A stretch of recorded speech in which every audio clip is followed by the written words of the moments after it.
Hi, I'm Nick Parsons with Hasty-Bake, and today we're talking about Fire Management 101. Whether you've had a grill for a long time or you're a brand new grill owner, managing your fire, getting good clean airflow, making sure you're using the appropriate and quality charcoal is going to be the key to making sure that you're cooking the best food possible on your Hasty-Bake. So we're going to roll through some basics of fire management today. Hopefully by the time we're all done, you'll have a lot better understanding of how to burn a clean, efficient fire in your Hasty-Bake and get the best food possible. First thing we're talking about is airflow. Airflow is absolutely essential when you're cooking on your Hasty-Bake. When you have bad airflow, you have a smoldering fire, you get bitter smoke, you get puffy white smoke, it turns your meat gray. It's not a good situation and you don't want to be dealing with it. So the key, number one, with fire management is making sure you have adequate airflow. You always want to make sure your vents are open. You never close the vents off completely because your fire needs air. The three things that fire needs are oxygen, heat, and a fuel source. So as we're going through this, oxygen is number one. We always make sure that the vents down here and on this side of the grill are open. Now, depending on if we're smoking or grilling or how long we're going to be cooking, those vent positions may change, and we'll cover that today. The other thing we want to make sure with airflow is that you're using quality charcoal, you're using quality hardwood for your smoking wood. You don't want to be using the cheapest thing on the shelf. You don't want to be using something that's been exposed to the elements or is old or damp or anything like that. You want good, clean, quality, dry charcoal, dry hardwood that's going to burn incredibly efficiently. The other thing you want to make sure, and as you know, one of the benefits of Hasty-Bake is you have the adjustable firebox. When you're lighting your initial fire, you want to make sure that there's enough room on the height of your firebox so that air can come in through the vent and breeze across the bottom of your fire. If your firebox is located too low, you're not going to be able to get air into your fire, and your fire is going to smolder and create bitter smoke, and you'll probably have a hard time getting the temperature up too. The next thing we want to talk about is how much charcoal to add in your firebox. Now this varies based on whether you're grilling hot and fast or you're smoking low and slow. Some people add too much and they end up either having too hot of a fire or wasting charcoal, or they don't add enough and they're constantly feeding their fire. We want to start off with a good medium amount of charcoal, which in my mind is about half the width of your firebox, about the height of the firebox. Firebox sits about 3 inches off, so you got a 3-inch basic hole halfway across is a good place to start. If you're smoking, and we'll talk about a little bit later on, that's the width of also your heat shield. So that way your charcoal doesn't extend past the heat shield and burn your meat. If you're grilling, you can spread that out a little bit, but the idea is doing about half the firebox width as high as it goes. As we talk about building our fire a little bit later, we'll talk about making sure that we're using the appropriately sized charcoal. But one thing you want to know when you're building a charcoal bed in your firebox is when you have a lot of charcoal powder, the powder that breaks down from charcoal as it gets smaller, it gets thrown around in the back of a warehouse, that powder builds up and can actually snuff out your fire. So one thing we want to do after we dump the charcoal in and kind of concise it up to half the box is when it's inside the rack, I like to give it a little shake and get the rest of the charcoal dust distributed down into the ash pan. It actually is beneficial, as we'll talk about later, having a layer of charcoal dust in the bottom of that ash pan, but it also allows room for air to flow through your charcoal and not get snuffed out by powder. The last couple things we want to talk about when it comes to direct airflow is the type of model that you have. When it comes to gourmet and continental models, you have to realize that the hood has a bifold lid, which has a lot larger opening than the opening on a Legacy. So you're going to naturally get more airflow into that hood. You may have to compensate by that by dropping your vents a little bit more than you would on a Legacy model. It's not a flaw, it's nothing wrong with it, it's just the way that the grill works. When it comes to a Legacy model, you have to be aware that when you open that hood, you're now injecting tons and tons of oxygen down into your fire that you're not injecting when you're on a gourmet or a continental model because it has solid walls. So you have to be aware that your fire can jump pretty substantial in temperature the longer you leave that open, and you may have to compensate with your vents. It's just the nature of cooking with charcoal.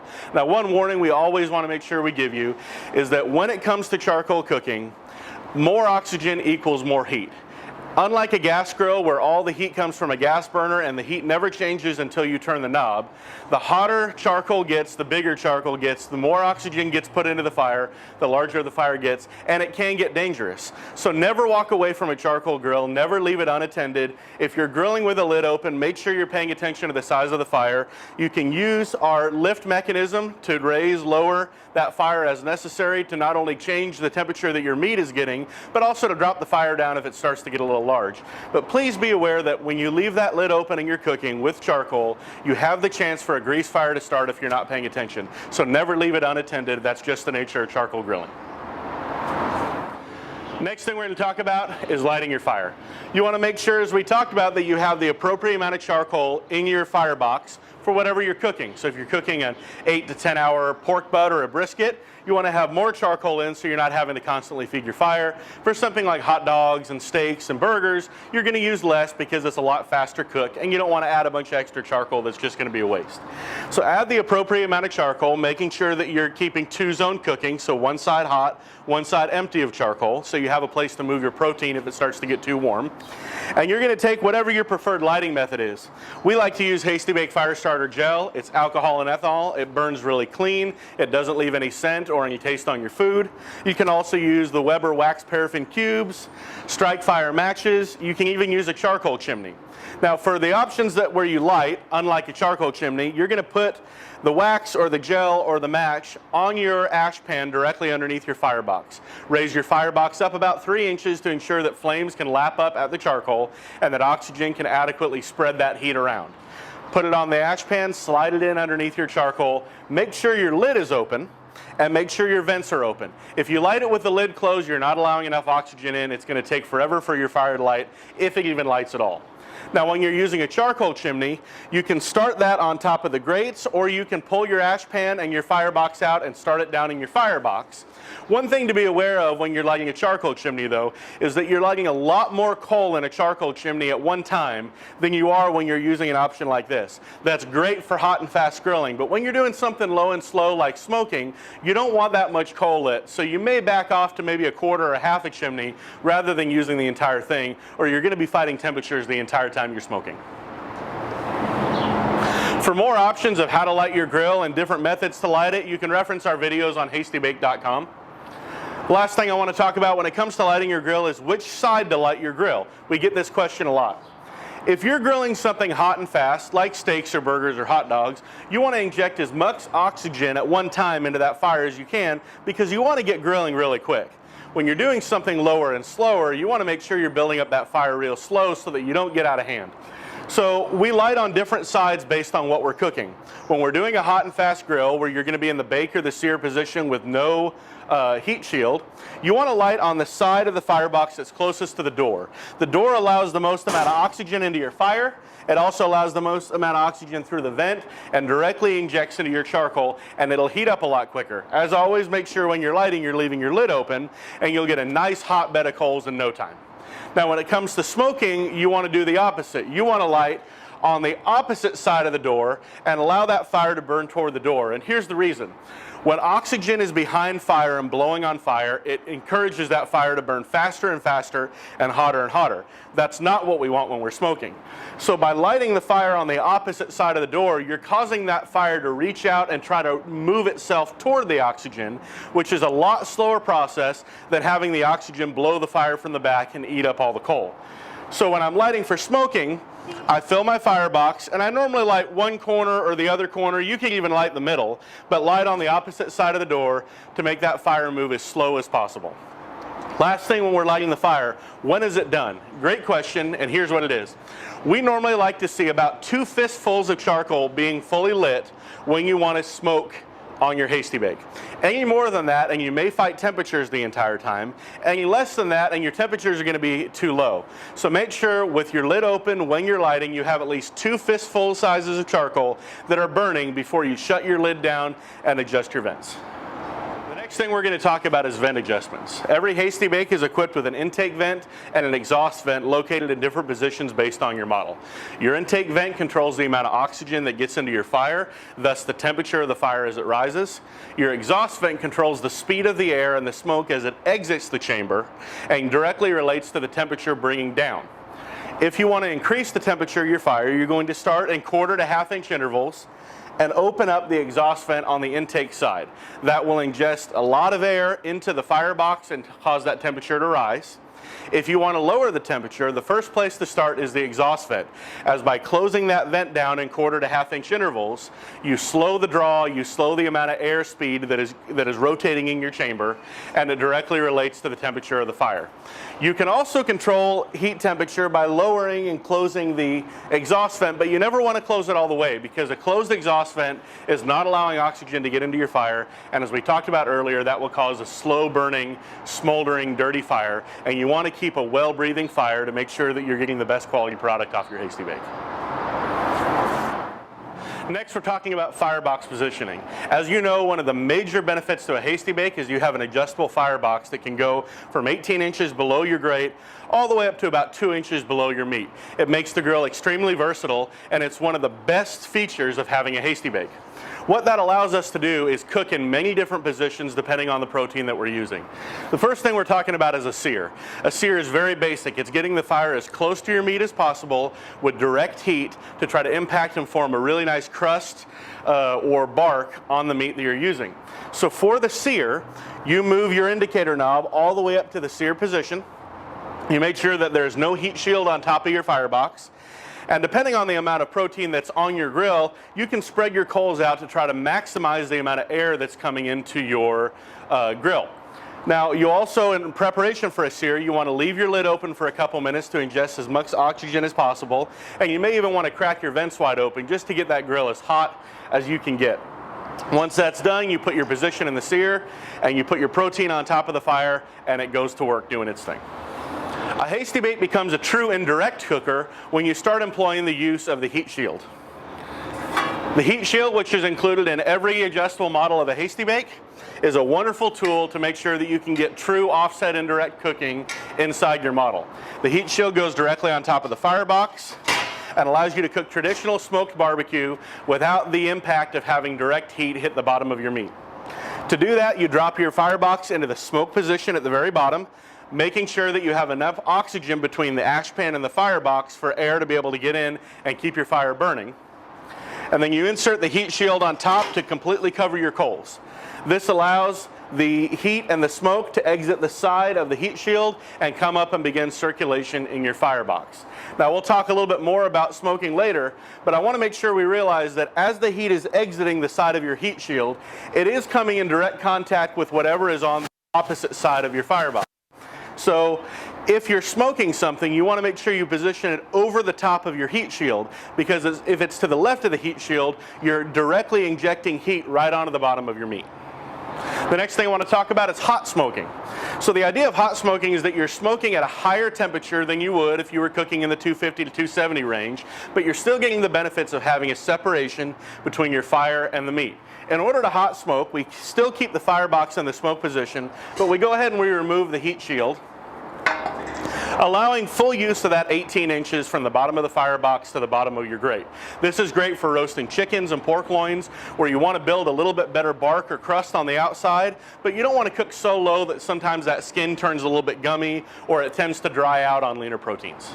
The last firebox position we're talking about is the bake position. It's extremely versatile, although it confuses some people about how best to use it. The bake position turns your Hasty-Bake truly into a charcoal-fired oven, which is wonderful to bake things in the 300 to 400 degree range and get the full benefits of what you would use on an inside range on your Hasty-Bake. The most versatile position for bake is by putting your firebox shield back on top of your firebox. This allows a nice even surface for that heat to rise. You can even build your fire in the middle of the firebox if you'd like and put the heat shield on it to allow the heat to come up both sides. But what this allows is you can still roast chickens and everything else you can do in that 350-ish range, but you're getting the benefits of having some kind of diffusion rather than having heat directly impact the meat that's right above it. You can also use this to cook things like brownies and cookies and breads, things that need to be in that baking range that may benefit from the flavor of charcoal and hardwood that you would traditionally do inside. Now we can do them outside on the grill and get a whole new level of flavor. We're going to move on to talking about different methods of building your fire and smoking and grilling. Right now we're talking about building your fire for a hot and fast grill. This is going to be something that's going to benefit on lean proteins, on things like steaks and burgers and dogs, and even pork chops, where you want to have a good hot coal bed underneath that's not indirect.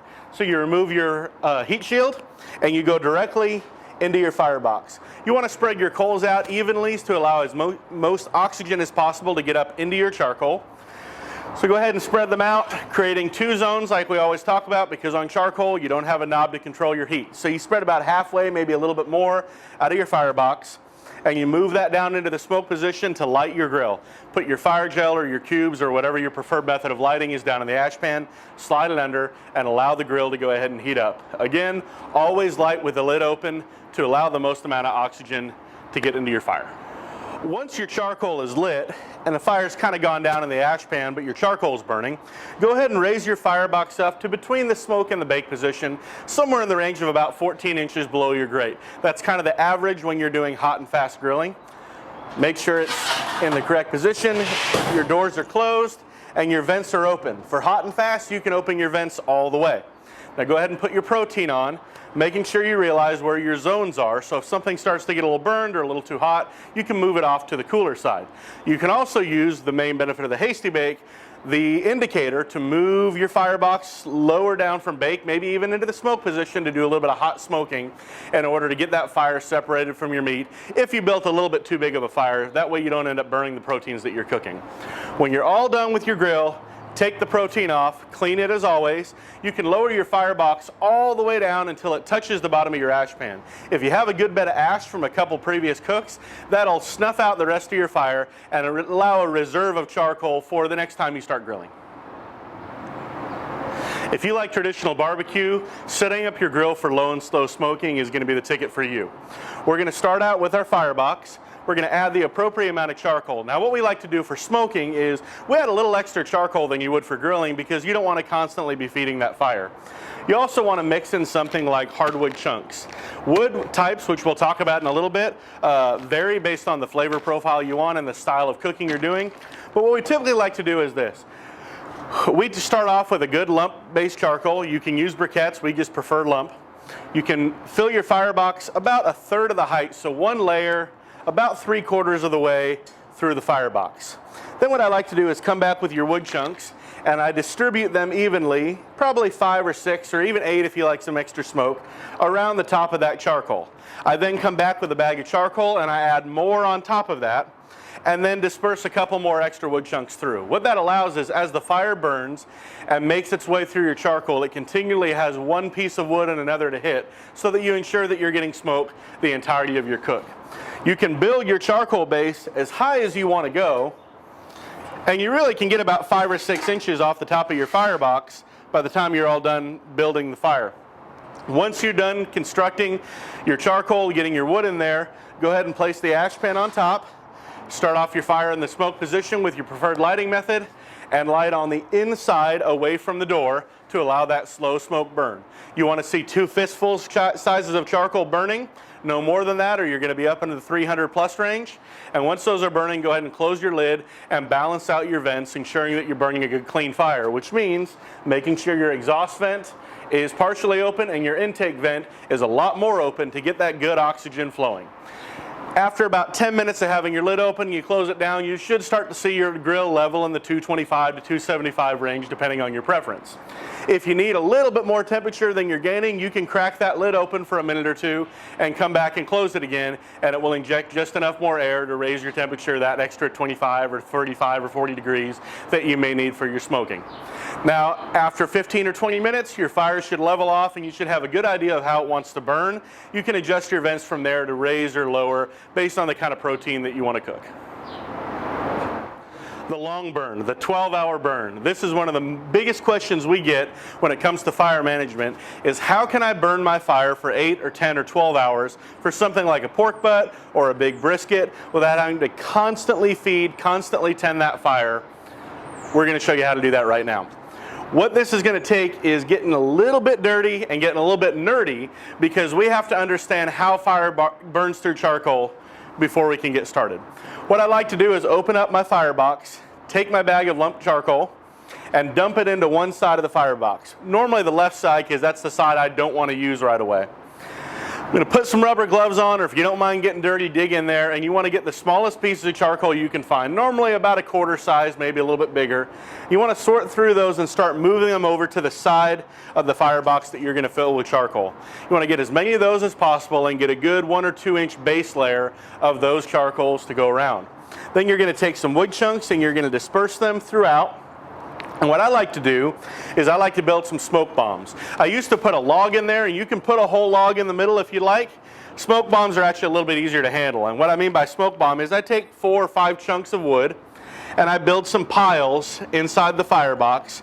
So as that fire burns, it eats through some charcoal, it hits a smoke bomb, eats through some charcoal, hits another smoke bomb.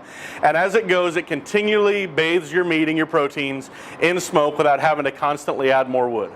Once you get a good base layer and a couple of those smoke bombs built, you're going to come back through with your hands and pick out some medium pieces. These kind of pieces are going to be maybe a little bit smaller than a baseball, maybe golf ball size, and you're going to move those back in and start piling those up around and try to cover up until you're about the height of the size of your firebox.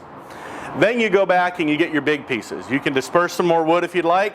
Take your big pieces. We're talking about the charcoal that's about this big, you know, kind of golf or grapefruit size, mini plate size, things like that. The largest pieces that are in your bag. And you're going to start building those and packing those as dense as you possibly can on top, kind of trying to build a wall or a ceiling of charcoal on top of that. The last piece, and this is key, is I like to get a very dense charcoal. My favorite is the B&B competition logs. They're logs that are about that long. They have a hole right through the middle of them. You can also use briquettes to achieve this, but the reason you want them is they're extremely dense. The more oxygen that gets into the top of your fire, the faster that fire burns. If you can build a ceiling of extremely dense charcoal on your fire, it's going to burn significantly slower than if it was all just loose charcoal. I told you it gets a little bit more work on it, but the benefit of doing this is you spend 15 minutes building your fire and you don't have to touch it again, as opposed to constantly having to work on your fire. So once you get your large charcoal in, you start getting your competition logs or your briquettes, and you start layering them on top of your charcoal as tightly packed as you can possibly get them. Now what may end up happening is you have a charcoal bed built so tall that your heat shield may not even sit level on top. That's fine. It can teeter a little bit because as that fire burns down, that heat shield will come to rest right where it needs to be. The benefit of this cook is not having to completely tend to fire. It's about as sit and forget as you can get on a charcoal cooker. That fire comes up, it starts eating through the light charcoal that's on the bottom where it gets plenty of air. It hits the medium charcoal, starts building its temperature, and hits that ceiling of dense charcoal on the top and burns extremely slow the rest of the time because it can't get enough oxygen in to really light itself going. It gets plenty of air from the intake, but it's not injecting tons of air from anywhere else, and that's where you get your long burn. As always, when we're smoking, you want to light the opposite side of the door and get no more than 2 fistful sized chunks of charcoal burning at a time. Any more than that, you're going to be cooking up over 300 degrees, and that's not truly low and slow cooking. By the time that's all said and done, light your fire up in the smoke position, leave that lid open for about 10 or 12 minutes, get those charcoal fists going, and you're ready to smoke for a good long time without having to touch anything on your grill. Let's talk about smoking wood and grilling wood. Wood is essential in getting the best flavor possible out of your Hasty-Bake. Now you can smoke with straight lump charcoal and you'll get a good smoke profile, but being able to tailor it with the type of wood that you use is going to take your cooking to the next level. So it's very easy to go online and find some basic recommendations on what kind of wood to use with what kind of protein. I'm just going to breeze through them real quick. Something heavy like a mesquite is really good for grilling. It cooks really hot, it cooks really fast, it puts off a great flavor, but it can get over smoked. So when you grill with something like that, you're doing a short amount of time that your protein is going to be on the fire, and mesquite works really well for that. Now when you move into your oaks and your hickories, the hardwoods that you're smoking with, they're a lot heavier, a lot smoky flavor, and they can overpower light stuff like chicken and fish. So you want to save stuff like oak and hickory for things like beef and pork that are going to be a little bit heavier and be able to absorb that smoke and not get overpowered. When you move down into your medium woods like a pecan, it's a very mild flavor, it's a very sweet flavor. It's good on literally almost everything. Beef, pork, chicken, fish, doesn't matter. When you go back over to your fruit woods, they are great to add to additional woods to be able to get a little bit more pop of flavor, sometimes even a little bit more pop of color. Be cautious when you add fruit wood though, because you can over smoke something with fruit wood very easily. So I don't like to use it on its own. I like to pair it. I'll throw some pecan and I'll put a little bit of fruit wood in it. Even cherry wood adds some wonderful color to chicken and pork. So feel free to experiment with those different kinds of wood. Now when you're building your fire and adding wood, you can disperse wood chunks throughout your charcoal so that as that charcoal burns, you continually hit a wood chunk throughout the course of your cooking. We prefer to use wood chunks over wood chips because wood chunks actually burn for a long enough time that you get smoke continually rather than a short burst. Wood chips are a lot more beneficial when you're grilling and you just want to get a couple minutes of quick smoke on them, and then they're going to go ahead and go away. Now, the question that comes up a lot is, do you soak your wood? Do you soak your wood chips? And the scientific answer is no. There's been a lot of tests, there's been a lot of experimentation on whether soaking wood makes a difference in a cook time or a smoke time, and the answer is unequivocally no. When you soak your wood, first of all, wood chips will get logged down, but wood chunks don't actually absorb a lot of wood, or a lot of water. So when you soak it, you're only getting a little bit of water in that wood. When you throw that on your hot fire, the smoke that comes up is not actually smoke, it's steam. And in order to get flavor, you want it to be real smoke. So when you put wood chunks or wood chips that have been soaked on your fire, that steam has to burn off before it actually generates smoke, which adds flavor. By the time the steam burns off, you now have dry wood that you could have just put on your fire from the beginning. So don't bother soaking your wood chunks, don't bother soaking your wood chips. It does not make a difference. It may make the chips last a little bit longer, but you're not getting the benefit of the flavor. Use a good, solid, quality wood chunk when you're smoking, and you're going to get a wonderful flavor difference that you wouldn't get when you're just using charcoal on its own. We're going to talk about keeping your grill clean. I know it sounds a little funny for fire management, but the potential for your grill to have a grease fire when it's dirty directly relates to managing your fire. You can't manage a grease fire, so let's work on keeping our grill clean. A lot of people believe that when you cook continually on a grill, the grease and the smoke seasons the inside of the grill, and it does. But you have to be careful, because if you get too much accumulation on that grill, you're now prime territory for a grease fire. So what we always want to do is make sure before and after our cooks, we scrape down our grates with a good quality grill brush. Don't buy a cheap grill brush. The bristles can fall out, they can get stuck in your meat, you'll end up in the hospital, it's not worth it. Buy a good quality grill brush that has capture bristles that are not going to fall out, or use a wood brush that is only a plank of wood, or sponges or something like that that's going to contain all of the material inside the brush rather than let it loose. Clean your grills before you cook, clean your grills after you cook. Make sure your grates are clean. This is especially important when you're searing, because as you bring that fire up to your grate level to get that really, really hot sear, the first thing that's going to catch on fire is any old material that is on top of your grates, and that fire that burns on top of your grates can directly transfer to your hood and start a grease fire, and that's a nightmare to deal with.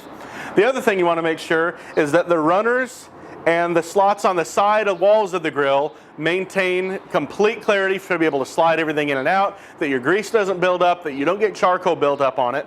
So a couple times a month, go ahead and take your grills out, take a good grill brush or a spatula or even a drywall scraper, and come alongside and just scrape the runners on the top side of the grill underneath the grates. Scrape the channeling where your firebox slides in and out. Make sure there's nothing built up there. That's so close to the flame, it's really easy for that to go ahead and start a grease fire.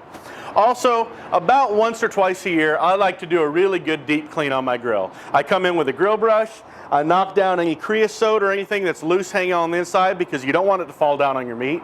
I take the grates out, I open the door, I take the firebox and the ash pan out, and I scrape the inside of anything that's built up. A lot of times you can hose it out or even do a real light pressure wash. Make sure it's not too strong because you can remove the powder coat. But you can wash it off and make sure you dry it completely. You don't want any water left in that grill because water and heat and ash make lye, it makes rust, it'll rust out the inside of your grill. But if you do hose it out, come in there with a good rag, dry the whole thing out, leave it open in the sun and let all that water evaporate, and you're gonna have a nice clean grill. As long as you don't do it too hard, you're not gonna lose the seasoning, but what you do lose is the ability to start a grease fire, which is the worst possible nightmare you can have when you're trying to manage a good clean fire.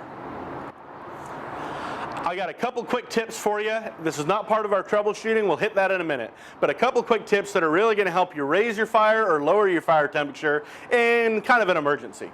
So if you're having a hard time keeping your fire temperature up, say it's around 200, 220 degrees and you really want it at 250, you adjust the airflow in your vents, your intake and your exhaust, and it doesn't quite get you where you want to go, chances are it's some kind of environmental impact. So it's going to be humidity or temperature or wind or even rain is what's keeping that fire down. So the trick we like to use is what we call the turbo method. You take a small rock or a wood chip or even a spatula and you insert it in the side of your grill and just crack that lid about 1/8 of an inch. You don't need any more than that. You're collectively adding enough oxygen around the 1/8 of an inch on that hood that you're getting more air down in, and by adding that turbo method, you're going to go ahead and raise up your fire degree probably 25 to 50 degrees within just a few minutes. You can leave that turbo in the whole time if it just will not want to climb anymore, or you can pull it out once you get to your temperature that you really want. But it's a great tool to kind of keep in your tool belt to use when you need to get that fire up and going, or you need to get ready for a sear and you just want to do it a little bit quicker. The other tool is using your ash pan. Now, we like to keep our grills as clean as possible, but we do recommend 3 to 5 worth of cook ash down in the bottom of our ash pan. And the reason why is this: as grease drips down, the ash catches that grease and engulfs it and keeps it from splashing up and causing a grease fire. So you keep a cleaner grill by having some ash in the bottom of the pan.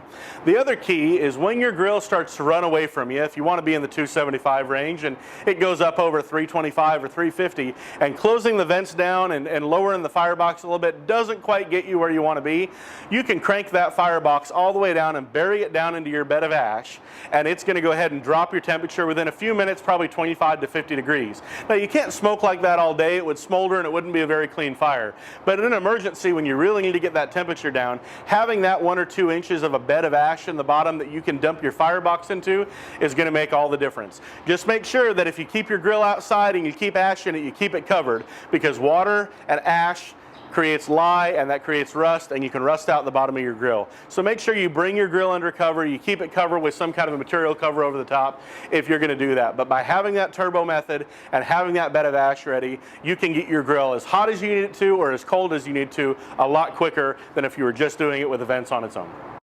Lastly, I want to go through some quick troubleshooting tips for some common questions we get on how to resolve some issues you may be experiencing when you're cooking. The first is your fire is not getting hot enough. Chances are you're not getting enough oxygen into it. Remember that fire needs oxygen, fuel, and heat to be able to burn. If your fire is not getting hot enough, you probably don't have enough air in it. Number one reason is people are lighting their grill without leaving the lid open. That's essential, is making sure you get enough oxygen from the top into your charcoal to get that to light. You're also probably shutting the lid before you have enough coals get lit. Oftentimes when someone says, I just can't get my grill up over 200 or 225 degrees, you're not letting those 2 fistfuls of charcoal get lit before you shut your grill down and try to level everything out. Lastly, you could have too dense of a coal bed. What this normally means is as you've dumped your charcoal, you've got a lot of that charcoal powder built up in the bottom of your firebox. So simply give your firebox a little shake and let that powder fall down into the ash pan and then light your fire. With a good pair of welding gloves, you can even do that when your fire is burning. Grab the charcoal pan and give it a little shake, get that dense ash dust falling down into your ash pan, and you'll create a lot more voids for oxygen to let your fire get up to temperature. But chances are you probably just didn't let enough charcoal get lit and there's not enough air in the chamber. The other question we get is, my fire's just burning too hot. Well, it's just the opposite. You've probably let too much charcoal get lit. Keep it to the 2 fistful size chunks and you're probably going to be okay with it. The other thing you can do is make sure your grill is not turned into the wind, because if you have a breeze blowing directly into the intake on the side of your firebox, you're going to get a little bit too much air in there and it's going to catch your charcoal too fast. Another question we get is, my grill is just taking too long to heat up. It's a great question. It's the same kind of thing as the other, where you just need a little bit more oxygen to get that grill going. Get 2 fistful size chunks and you should be fine. If it still takes too long, go crack your lid open for a couple minutes, let some air flow around in there, shut it back down again, and you're going to be at the temperature you need. Fire is very simple. You just need to have the 3 components, and the most important component in a good clean burning fire is having enough air. Sometimes people say the smoke that I'm putting out of my grill is too puffy, it's too white, it seems dirty. We may even see this in pictures or videos online, and people might not even know that they're burning a dirty fire, but they are. The number one key to that, you guessed it, is oxygen. Same thing with the other problems we're having, is you just don't have enough oxygen in that fire. Shake that coal dust out, try to inject some more oxygen by cracking the lid, maybe even doing the turbo method we talked about, but add more oxygen by creating voids in your vents, in your charcoal, in something, so that you get more air into that firebox and you're going to have a lot cleaner burning fire. Sometimes people say my doors are leaking too much smoke. Well, first and foremost, the design of the Hasty-Bake is such that you can actually leak smoke out of your doors and you'll be completely fine. All that means is that the chamber is filled with a good amount of smoke. But it may be that your hood needs to be adjusted. There's some great videos online to go ahead and show you how to adjust your hood. Normally it's as simple as taking a 2x4 and putting it under one side and pushing down on the hood on the other, just to kind of get the metal bent into place. There's also a latch bar on the opposite side that sometimes gets a little bent out of shape.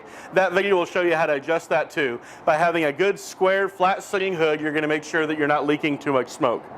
Some people complain that their burn times are too short. It's just that you need to construct a more complex fire. Reference earlier what we talked about of burning that long burn 12-hour fire. Get some good light charcoal base, add a little bit heavier charcoal, a little bit more on top of that, and build and construct the correct fire, and you'll get a longer burn time. Sometimes you may just not be using enough charcoal. Remember, you can always add more charcoal or use more charcoal in the beginning, as long as you don't get it burning too much. A lot of people say that I put way more charcoal in my grill than they do in theirs, but as long as I don't get that charcoal lit on fire, I don't have to tend it as much because I've given it more fuel to burn a little bit longer. The last thing I hear from people say a lot is, I'm charring the bottom of my food. Normally what that means is that your fire is directly impacting the bottom of your meat and you need to make some kind of adjustment. That's typically as easy as putting the heat shield directly under the meat. A lot of times what will happen when you're doing a long smoke is someone will build a correct fire, they'll put the heat shield on top of their meat, and then they'll offset their meat from the heat shield. What happens is, as the fire and the heat shoots out from that heat shield, it's shooting directly on top and it hitting the bottom of that meat. What you want to do when you're using the heat shield is move your meat over the top of the heat shield. If you're worried about dripping, you can always put an aluminum pan on top of the heat shield as well to catch that grease so it doesn't line the inside of your grill. But by having that meat on top of your heat shield, you're now allowing that heat to come and circulate the meat, as opposed to just hit the bottom of the meat and create some kind of charred bark on the very bottom. The other thing you can do is simply lower your firebox a little bit lower. Chances are you might have used it in the bake position the last time you cooked and you forgot to just drop it down a little bit lower into the smoke position. By using the heat shield and leveraging how far the fire is away from the meat, you can keep your meat from being charred on the bottom.